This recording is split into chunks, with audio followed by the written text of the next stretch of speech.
the way I interpreted with this word was we've all experienced times of exaltation on the mountain. No kuvuga ngo uburyo nasobanura rino jambo twese twagiye duca muri ibyo bihe byo kuja hejuru y'umusozi. When we have seen things from God's perspective and have wanted to stay there. No kuvuga ngo duhora twifuza kugira ngo tugume mu bihe byiza by'Imana. But God would never allow us to stay there. Ariko Imana ntabwo rimwe na rimwe ikemera ko tuguma. The true test of our spiritual life is in exhibiting the power to descend from the mountain. No kuvuga ngo hamwe n'imbaraga z'Imana nizo zonyine zibasha kugira ngo tugume muri ubwo buryo aho hantu hejuru umusozi. If we only have the power to go up, something is wrong. No kuvuga ngo tubaye dufite imbaraga zonyine zo kuzamuka gusa hejuru umusozi hari ikintu kibura. It is a wonderful thing to be on a mountain with God, but a person only gets there so that he may let her go down and life up the. Ni ibintu byiza cyane kugira ngo tuhorane ku musozi w'Imana ariko rimwe na rimwe hari umuntu bimunanira akamanuka. The reason for this person going down the mountain, impamvu zituma umuntu amanuka hasi y'umusozi, is to lift up the demon-possessed people in the valley. kugira ngo abashe kuzamura abantu bagizweho n'imbaraga z'umwijima. And we can read this from Mark chapter 9, 14 to 18. Ibi ngibi twabisoma muri iki gice cya Mariko kuva ku gice cya 9 kugeza 18. And basically it interprets how God helped people and how they overcame their problems up on top of the mountains. Bigaragaza uburyo Imana ifasha abantu kugira ngo bashe kurwanya ibibazo bibatera no kugira ngo ibazamure ku musozi hejuru. And when they came down from the mountains, they were able to give their testimonies, and their testimonies helped others get onto the top. No bamara kuva hejuru ku musozi bakamanuka hasi batanga ubuhamya kugira ngo ubuhamya bufashe n'abandi bantu bazamure. We're not made for mountains, for sunrises and other beautiful attractions of life. Ntabwo twaremewe kugira ngo tube ahantu heza gusa umusozi ndetse no mu bundi buzima bwiza gusa. Those are simply intended for the moments of inspiration. Ibyo ngibyo byaremewe mu gihe cyo kugira ngo tubashe kuzamurana.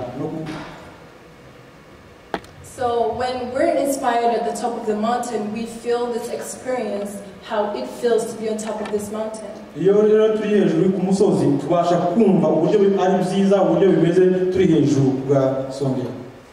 Then we feel a responsibility of helping the people in the valleys. No tukabasha kugira umwete cyangwa se tukumva umuhamagaro kugira ngo dufashe n'abari bari hasi mu kibaya. So they can get to the top of the mountain. Kugira ngo nabo tubashe kubazamura hejuru ku musozi. We are meant for the valley and ordinary things of life. And that is where we have to prove our stamina and strength in Jesus Christ. Because if we're only at the top of the mountain and we're staying there, that means yes, we're in Jesus Christ.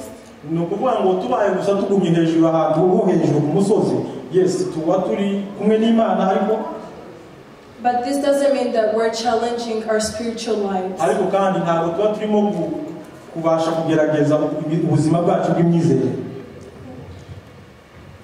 Yet our spiritual selflessness has always wanted us to have those repeated moments on top of the mountain.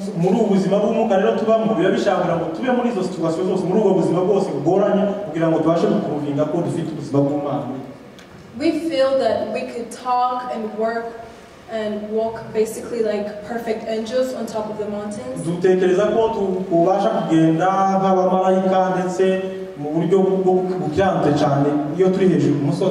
But once we're tested by God, and then it brings us these memories of how we were when we're still in the valleys before we got there. I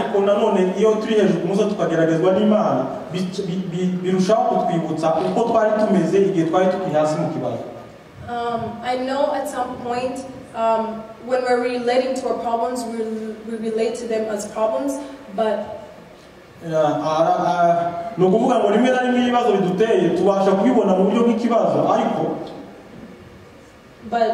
this kind of a mountain is a different kind of mountain. It's the mountain that Jesus Christ took Peter and his 3 other disciples to show them how beautiful his transgression was. Nukuvuga ngo hano twasomye hagaragaza uburyo Yesu yabashe kuzamura Petero na mugenzi we hejuru ku musozi kugira ngo abashe kubereka ubwiza kuba muri we. I feel like those times for Peter and the other disciples were exceptionally transgressing. Nukuvuga ngo ntekereza ko impamvu Petero na niyo ntumwa yindi ari bo bonyine babashe kuzamura hejuru ku musozi. And they had a meeting with God. Nuko bari bafite impamvu nuko ari Imana yababonaga. But we must have this kind of motivation that prevents us from wanting to stay there. Nukuvuga ngo rimwe na rimwe hari igihe tugihazi ibituma tutagomba kuguma hejuru ku musozi. That prevents our spiritual selflessness from wanting to make us from keeping it to ourselves only. Nukuvuga ngo bigatuma ubuzima bwacu bw'umwuka ntibutwemerere ko twigumana twenyine ngo tugume kwirebaho. We're inclined to think that everything that happens for a reason. Nukuvuga ngo tugomba kumenya kuko buri mpamvu ikintu kibaho kubw'impamvu runaka. In actual fact, it's turned out to be into something that's better than teaching characteristic. So it says so much about your characteristic as a person. Nukuvuga ngo rimwe na rimwe bishaka ngo bikugaragarize imyitwarire yawe nk'umuntu we runaka.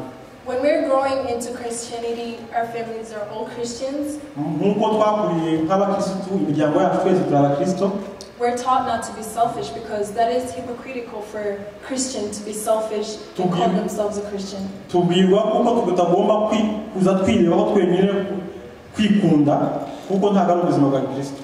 So all I'm trying to say in the few sentences above is that we must have the sense that we must come from down our mountains to the valleys to help the people that haven't got it. Icyo nshaka kuvuga ngo ndashaka ngo twese tugomba kuva hejuru hasi mu kibaya ndetse no hejuru ku musozi kugira ngo tubashe kuzamura n'abatabishoboye kuzamura ngo tubashe kubakomeza kubazamura ku musozi.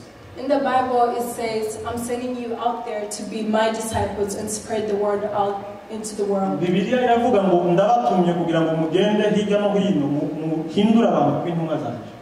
I'm not saying it's really easy to stand in front of, it's not easy for me, to stand in front of people or even your workmates and classmates and talk to them about the word of God. Ndabizi ko bitoroshe kugira ngo uhagarare imbere y'abantu nk'uko cyangwa se aho mukorana cyangwa se ku ishuri kugira ngo utangire kubaganira ijambo ry'Imana. But if you pray to God and you feel this sense that you can do it, then it can really happen. Ariko usenze Imana ukumva umutima wawe ufite umuhamagaro wo kubikora Imana yabigushoboza. I have a testimony of my own.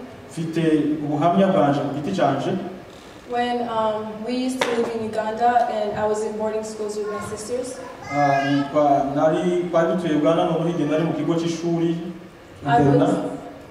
was only 10 years old when I decided to become a missionary.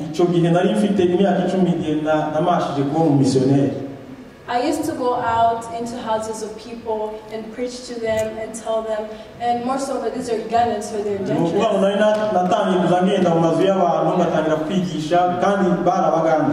I had no fear whatsoever that maybe I'm going to die today. What I had in me was, I'm changing somebody's life today.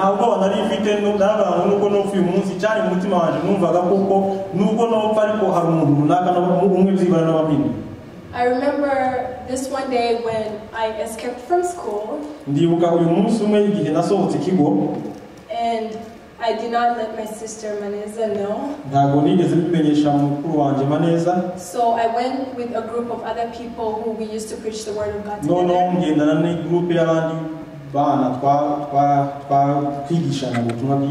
And when we were knocking on the doors of the people that we used to preach to, they started throwing stones at us and came running behind us. And we did not get injured, we managed to escape in time. So when I got back to school, my sister was really angry at me. She told me what you're doing is right, but why would you choose to have put yourself in such danger?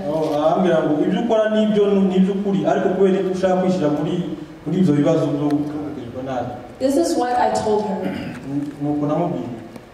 I I feel like I have a calling in God to help those that haven't gotten to the mountain. And ever since that day, she never fought me because she knew this is not something that came from within me.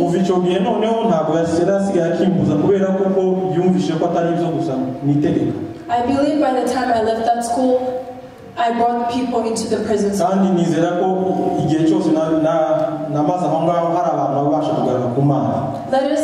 Let the Spirit of God guide us into doing such humongous things. We definitely are at the mountain because we're Christians. We've seen the fruits of what believing in God does. So why don't we go out there and help others be in the same situation?